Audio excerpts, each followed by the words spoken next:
I am Chief Malik Aziz, Prince George's County Police Department Chief of Police. First name M-A-L-I-K, last name A-Z-I-Z. Just before 10 a.m. today here at Suitland High School, 5200 block of Silver Hill, there was a transition period. And during the transition period, a group of students had gathered.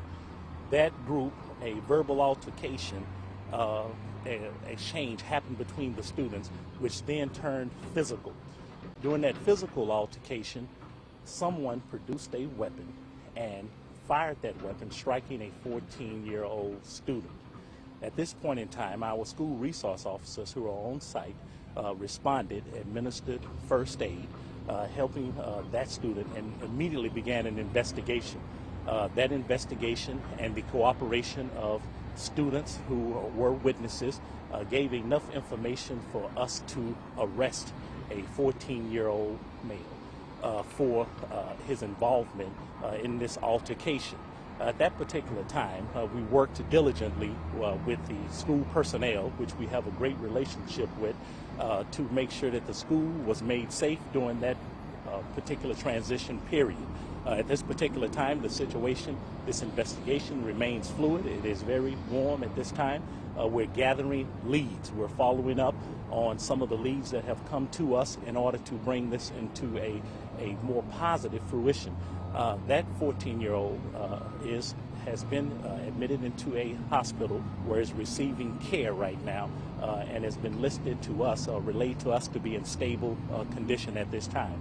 We extend our prayers to that family that young student makes a full recovery from these injuries. And I do want to reiterate this positive relationship that we have in our Prince George's County public school system with Dr. Golson and Director Cunningham that enables us to have information to bring these things to a proper conclusion. But I do want to commend our students. Our students have demanded a safe place to be.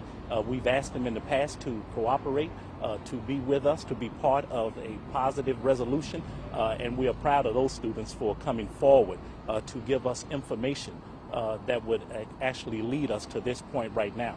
At this particular time, I'm going to bring up our county executive, Ms. Angela Also Brooks, who'll give you a few words.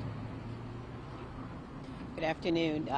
First of all, our concern in this moment is the welfare of our student who was shot this afternoon, the 14-year-old young man who we believe, thank God, at least in this moment, appears to be in stable condition, and we continue to pray for his healing and well-being. Having said that, I do want to compliment the police department and the school system for their quick reaction, as well as the students who were uninvolved in this incident, who responded very quickly, as well as the state's attorney who is here on the scene and who has her prosecutors involved with the investigators in this case to get information and to quickly investigate and hopefully resolve this case. What I can tell you is that we have had direct contact with this community through our Hope Collective. Starting this past summer, we have been working with the youth of this community on a regular basis to do conflict resolution, to really engage them also with violence interrupters. We are going to continue doing that work. It's ongoing, and it's happening actually literally in this very moment as well. And we'll continue to stay engaged with the youth of this community as well as their families, which leads me to the most important point of all. The best weapon we have against a situation like this one, and what we need in this moment, the best asset we have are our families and community leaders, who we urge even this evening. I'm asking you please to go home and talk to your children, sit them at the table and ask them what is going on, to help us to gain the information we need, not only to respond in this instance, but to also prevent it from happening in the future. The parents in this school have been extremely engaged. I want to thank also the youth of this school who have taken responsibility for their own safety. We'll work together in this instance to make sure we are not only resolving this particular case, but we have to make sure that our children have an absolute right to attend our schools and to feel safe and to actually be safe, that the men and women who come into these buildings to teach them and otherwise to help develop them should also know that we are going to do everything in our power to make sure that not only do our kids have a safe environment, but those who teach them, engage them, and develop them will have a safe environment. We have no tolerance whatsoever for violence that happens. In this case, it was not inside our school building, and I think that's important to emphasize, that this incident happened outside, between classes, in a space, but nowhere near a school is violence tolerable. In fact, nowhere in our community. But most especially, these spaces should be sacred, and we're going to continue to work with the police, the state's attorney, and everyone else involved to make sure our kids have the safety that they deserve. At this time, I'd like to bring up our state's attorney, who has been here throughout this and who's working to make sure this investigation goes well. Thank you. Thank you, Madam County Executive, and thank you all so much for being here. I really want to thank my partner, Chief Aziz, for his work and that of his department, as well as Dr. Goldson. My heart goes out to the family of the victim. We are all praying for a swift recovery. My heart also goes out to the students here, because they came to school to learn today and not to be in fear for their lives. And so this is really a sad day. However, there is hope and optimism, because we have a lot of young people who understand right from wrong and who are cooperating with this investigation. My office is working hand in hand with the police department to provide legal advice as well as aid in the investigation into this incident. And please know that those who are involved will be held accountable. This is a serious issue. This was a serious incident. It will be treated with the seriousness that it really needs to be, because our young people, this is our future. Suitland High School, the young people here, they are those who are going to take over our communities one day, and we want them to be able to fulfill the promise and dreams of Prince Georgians. And so we are very concerned about what happened today, but we are very optimistic that we will get to the bottom of it, and we will hold those accountable who need to be held accountable. Thank you. We are going to take a few questions. This is an active investigation. There's not much we can say, so keep that in mind. Can you tell us at least how many students were involved in this shooting earlier? And we understand it was kind of a melee, kind of a jumping of a young man. Well, I think what we can say, as we gather information, that it was what I would consider what you consider a group. And when you consider that to be a group, that could be maybe 10 or 15 students. Right now, we haven't counted how many students were there, but enough to get involved in a verbal altercation and a physical altercation where a weapon was produced and further violence was created. So that's what we can say right now. The 14-year-old student shooter and the 14-year-old student victim are both students here at Suitland High School? Now that is a better question for for Prince George's County Public Schools. But let me say this in a correction. We are investigating that. You referred to him as the shooter, but until our investigation is concluded, we have not made that statement, what you just said.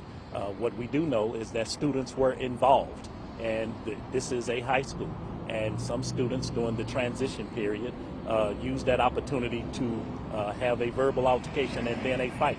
And someone in that group, which we believe that we have right now, we believe that person, his involvement warranted us to make the arrest, and that we are investigating that properly right now. So the child in the hospital and then the child that's under arrest, do they both attend Suitland High School? Yeah, I'm going to... Yes, both of those students are PGCPS students and attendees of Suitland High School. Yes. Monica Goldson, Chief Executive Officer for Prince George's County Public Schools. But are you saying that there's a possibility that someone else other than this 14-year-old in custody fired the shot? Well, I'm going to say once again that we are investigating that. Right now we have a 14-year-old under arrest, and we are furthering this investigation. And until we come to a more definitive conclusion about all of the moving parts that are in this active investigation, then I will not make such statements here right now. County Executive, can you comment, if you don't mind, on the parents here who lined up earlier today who are extremely anxious about their children, anxious about the violence in this community. Talk a little bit about just the conversation you had with some of these parents earlier and what your concerns are here regarding Well, we share the parents' concerns because in my mind, it is absolutely unthinkable as a parent that you would drop your kid at school during the day and believe that anything can happen to them. They entrust their children to us, and we take that very seriously. They entrust them to us. Dr. Golson takes it very seriously. And so I understand that concern. And what we've said is that we've engaged the students and youth in this community. We understand that these issues are often resolved because our kids have no conflict resolution skills. That is the reason we are investing now through the Hope Collective to make sure that we have conflict resolution at present all year long. We started this past summer working with our children. We have violence interrupters. This means, in other words, that something more has to be done than just the police response, and that's what I want families to know, is that we're increasing. Kids are shooting, because I'm a parent, and my thing is this: you found 2 guns in this school day 1. This is 5 or 6 months later. Yes. This is not my neighborhood school. I chose to bring my child here because of the excellent music program that they had. So what you're telling me now, that it's been 30 minutes since we had our names, and we still haven't gotten our children.